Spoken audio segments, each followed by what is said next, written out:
There's no one to greet me at the airport. I drag my broken suitcase through the international arrivals area and exit the terminal, still buried beneath my gigantic coat.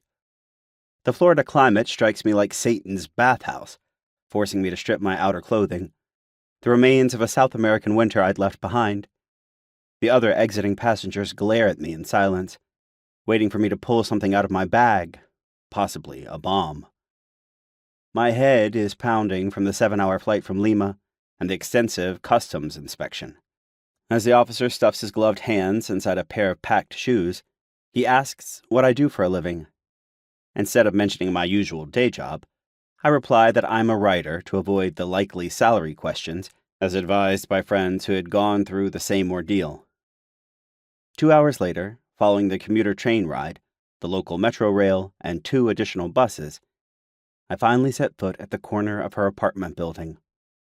She lives in a predominantly Latino residential area in the far suburbs south of Miami. The female busybodies glue their faces to the windows, examining the bearded muchachito traipsing through their parking lot with his wet hair plastered against his face, consumed by the early July humidity. I try to memorize their faces, and even wave in case I run into them later, only because my mother, who knows every single family in the building, has already told them about me. Her door is decorated with the King Jesus International Ministry official sticker, featuring a banner that reads, "Este es un hogar cristiano." After 3 knocks, she finally opens the door, her bifocals balanced over her chest, attached to a silver chain, fresh from a recent Bible reading. She smiles politely, but not warmly, or not as warmly as I would hope, given my recent odyssey. I can see a slight smirk, indicating she's already starting to regret my visit. "Hola, hijo," she says.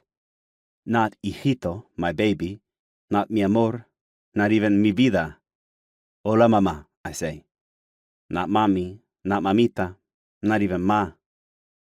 She holds the door open, displaying her bright red and perfectly manicured nails.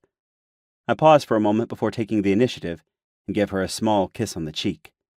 She smiles again politely and steps aside to let me in. No kissing back, no pat on the shoulder, not even a hug. I set my suitcase in the living room by the couch, my makeshift bed for the next 4 days. While still standing, I feel her eyes burning on my back. I close my eyes and hear in Spanish, "That shirt is too tight on you." I'm too exhausted for a counterattack, and use one of my prepared phrases for this very topic, which always happens the first day of any visit with her. "I need a shower." "That's good, because my friends are about to arrive at any minute." "What friends?" "Just some friends from the temple. We've prepared a little welcome party for you. Nothing big, but wear something that meets my approval."